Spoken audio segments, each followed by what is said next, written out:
నమస్కారం, welcome to JP news. Dakkili మండలంలో visible policing లో భాగంగా ఎస్ఐ శివశంకర్ ఆధ్వర్యంలో NH 569 హైవేపై వెలికల్లు బస్ షెల్టర్ వద్ద ప్రత్యేక అవగాహన కార్యక్రమం నిర్వహించారు. ఈ కార్యక్రమంలో ప్రయాణికులు, గ్రామస్తులు పాల్గొన్నారు. ఈ సందర్భంగా ఎస్ఐ శివశంకర్ మాట్లాడుతూ జిల్లా పోలీసు ఉన్నతాధికారుల ఆదేశాల మేరకు ప్రజల్లో రహదారి భద్రతపై చైతన్యం కల్పించేందుకు ఈ కార్యక్రమాన్ని చేపట్టినట్లు తెలిపారు. హైవేకు ఆనుకొని ఉన్న గ్రామాల ప్రజలు మరింత అప్రమత్తంగా ఉండాలని సూచించారు. పిల్లలు, పెద్దలు హైవే రోడ్లు దాటేటప్పుడు జాగ్రత్తలు తప్పనిసరిగా పాటించాలని ఆయన పేర్కొన్నారు. ముఖ్యంగా మద్యం సేవించి రోడ్లపై నడవడం, డ్రైవింగ్ చేయడం పూర్తిగా నివారించాలని హెచ్చరించారు. ద్విచక్ర వాహనదారులు హెల్మెట్ తప్పనిసరిగా ధరించాలని సూచించారు. అదేవిధంగా రైతులు తమ మేకలు, గొర్రెలు మరియు ఇతర పశువులను హైవే రోడ్లపై వదిలిపెట్టకూడదని తెలియజేశారు. అలా వదిలిపెట్టడం వల్ల వేగంగా వెళ్తున్న వాహనాలకు అడ్డుగా మారి ప్రమాదాలు సంభవించే అవకాశం ఉందని వివరించారు. ఈ కార్యక్రమం ద్వారా ప్రజల్లో రహదారి భద్రతపై అవగాహన పెంపొందించడం లక్ష్యమని, ప్రతి ఒక్కరూ ట్రాఫిక్ నిబంధనలు పాటిస్తూ సురక్షితంగా ప్రయాణించాలని ఎస్ఐ సూచించారు. ఏముంది మేమంతా లోపలనే మార్లకొంట వెలుకొల్లేనని చెప్పి చాలామంది హెల్మెట్లు పెట్టుకోవట్లా. ఇక్కడ లింగ సముద్రం అతను హెల్మెట్ పెట్టుకోకపోవడం వల్ల మోపూర్ రోడ్లో యాక్సిడెంట్ అయ్యి కోర్టు ఇద్దరు వచ్చారు. ఇప్పుడు ఏమన్నా దేవడపల్లాడు, వెనకాల కూర్చున్నవాడు చచ్చిపోయాడు, ముందర కూర్చున్నవాడు చచ్చిపోయాడు. తెలుసా? వెనకాల కూర్చున్నవాడు చచ్చిపోయాడు, ముందర ఉన్నవాడు బతిపోయాడు. కాబట్టి రోడ్డు దాటేటప్పుడు రోడ్డు జాగ్రత్తలు పాటిస్తుంది.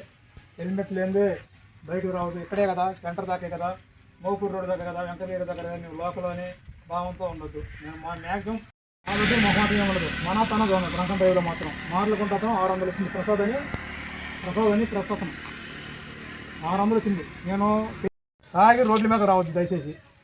ఇంత కథ నాడు పడుకున్నాడు తాగి ఉన్నారు కాబట్టి చిన్నపిల్లల్ని కనిపెడతా ఉండండి. చిన్నపిల్లలు తెలిసి తెలియక రోడ్డు క్రాస్ అవుతూ ఉంటారు, పరిగెత్తా ఉంటారు. వాడు వచ్చేవాడింది అన్ఎక్స్పెక్టెడ్గా చూడలేడు, ప్రాణాలు పోతాయి. అర్థమైందా? పొరపాటును కూడా రోడ్డు క్రాస్ అయ్యేటప్పుడు 1-10 సార్లు చూడండి.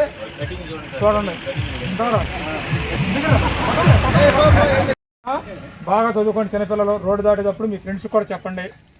ప్రాణం పోతే ఏది రాదు అండి.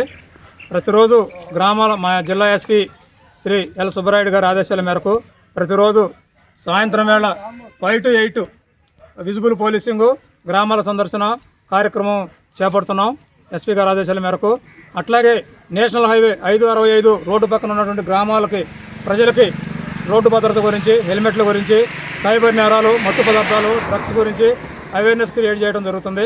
ముఖ్యంగా ఈ నేషనల్ హైవే పక్కన ఉన్నటువంటి వెలికల గ్రామాన్ని ఈరోజు సందర్శించి వాళ్ళకి రోడ్డు క్రాస్ అయ్యేటప్పుడు తీసుకోవాల్సిన జాగ్రత్తలు, అలాగే హెల్మెట్ లేకుండా ఇక్కడే కదా మేము లోకల్ కదా, వెంకటగిరి దాకా, మోపూర్ రోడ్డు దాకా, డక్కిలి సెంటర్ దాకా అనే భావనలో ఉండి నెగ్లిజెన్స్ వల్ల వీళ్ళ ప్రాణం పోవటము, వీళ్ళ వల్ల ఎదుటి ప్రాణం పోవటము జరుగుతుంది. అట్లా చేస్తే మాత్రం లోకల్, నాన్ లోకల్ అనే భేదం లేకుండా ఫైన్లు వేయడం జరుగుతుందని హెచ్చరించడం జరిగింది. అలాగే ఎక్కువగా చూసుకుంటే ఈ మధ్యకాలంలో మార్లకుంట, వెలికల్లు, మాధవాయపాలెం ఈ నీరెస్ట్ డక్కిలి మండలానికి సంబంధించిన వాళ్ళే డ్రంక్ అండ్ డ్రైవ్లో జరగడం దురదృష్టకరం. అలాంటి వాళ్ళని ఎట్టి పరిస్థితుల్లో టాలరేట్ చేసే ప్రసక్తే లేదు.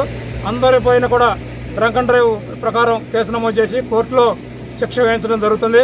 ఇప్పటివరకు కూడా మన డక్కిలి మండలంలో సుమారుగా ఒక 50 మంది దాకా డ్రంక్ అండ్ డ్రైవ్ కేసులో శిక్షలు విధించడం జరిగింది. ఒక 2 జైలు శిక్ష కూడా విధించారు గౌరవ మ్యాజిస్ట్రేట్ వెంకటగిరి వారు. కాబట్టి హెల్మెట్ లేనిదే ఇంట్లో నుంచి ద్విచక్ర వాహనాల మీద ప్రయాణం చేయొద్దని, అలాగే తాగి డ్రైవ్ చేయొద్దని, అలాగే మత్తు పదార్థాల జోలికి వెళ్ళొద్దని అవగాహన చేయడం జరిగింది. సార్, హైవేల మీద రైతులు పశువులని దాటించడంలో వాళ్ళకి మీరు ఇచ్చే సలహాలు, సూచనలు? అలాగే ఇంకోటి ముఖ్యంగా చెప్పాలంటే మాధవాయపాలెం నుంచి మిట్టపాలెం వరకు కూడా నైట్ టైం కానీ పొగుడు కానీ రైతులు ఆవుల్ని, పశువుల్ని రోడ్డు మీద ఇష్టరాజ్యంగా తోలుతున్నారు. దయచేసి ఎదుటి వాళ్ళ ఫ్యామిలీని దృష్టిలో పెట్టుకుని ఆ పశువులను తోలేటప్పుడు కూడా ఉండి జాగ్రత్తలు తీసుకుని రోడ్డు సైడ్ మాత్రమే తోలుకుని వెళ్ళాలని విజ్ఞప్తి చేస్తున్నాను. ఎందుకంటే ఒక నిండు ప్రాణం పోయిందంటే ఆ కుటుంబం ఎంత భిన్నమైద్దో, ఛిద్రమైద్దో, ఎంత ఆర్థికంగా చితికిపోయిద్దో మీరు మానవత దృక్పథంతో దృష్టిలో పెట్టుకోవాలి. పశువుల్ని ఇష్టరాజ్యంగా వదలకుండా మీరు సూపర్వైజన్ చేసుకోవాల్సిందిగా విజ్ఞప్తి చేస్తున్నాను.